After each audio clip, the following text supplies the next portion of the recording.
Yeah, I just thought, like, since we're touching on non-Muslim historical sources for the lifetime of the Prophet sallallahu alaihi wasallam and where he was from, and we ended on John of Damascus, which is, he's like universally considered a important figure in Christianity, right? Oh yeah. Is he a saint? I think is he church father actually? He's a church father, right?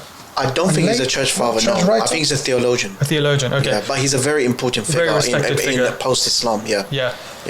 It's interesting because we mentioned him being in the lifetime of the Umayyad Caliphate very early on in the 7th century.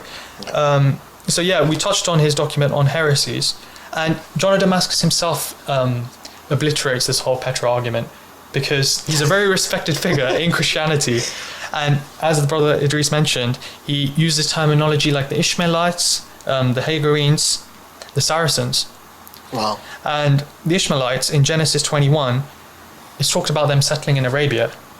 Yes. So if he's talking about the Ishmaelites in the 7th century, he's referring to the Arabian Peninsula. Yeah. Hagarenes, again, it's an Arabian lineage.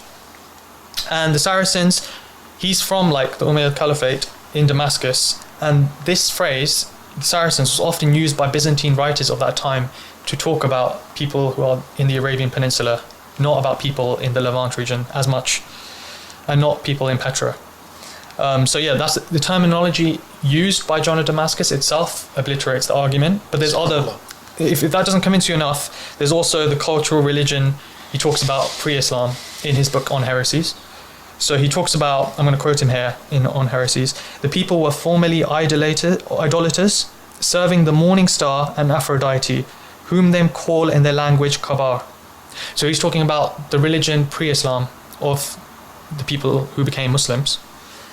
And this paganism fits what was happening in the Arabian Peninsula. It doesn't fit what was happening in Petra, because Petra was actually Christianized.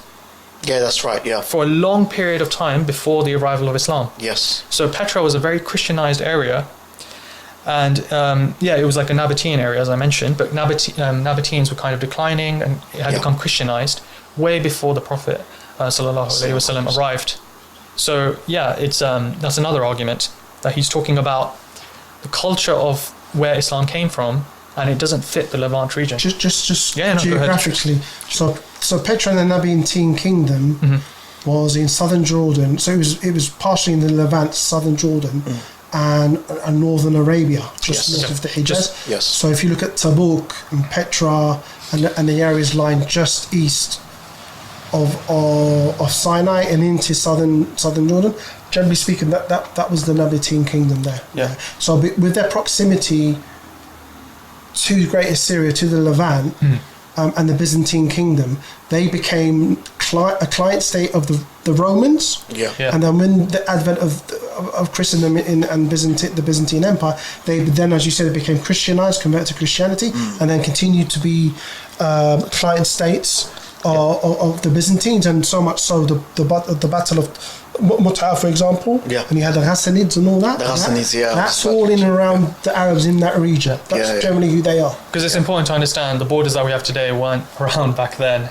And like when we say Northern Arabia and Southern Arabia, as the brother mentioned, these were completely different cultures at that time. Yeah. So you had like tribes like Banu Tay as well in that region that were Christian from Northern Arabia. Lakhmids as well. That was Iraq. And they were clients of the Persians. Okay. But but that's fantastic. And just a third point on why this whole Dan Gibson theory is ridiculous. John of Damascus, he locates the Prophet sallallahu alaihi wasallam, and he says he was among them. So I'm going to quote him again. From that time to the present, astaghfirullah, but he says a false prophet appeared, named Muhammad, who appeared in their midst. Yeah.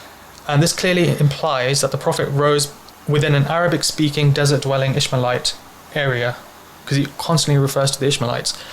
And this is like the nail in the coffin, the fourth point, that he was writing in the Umayyad Caliphate itself, which is located where?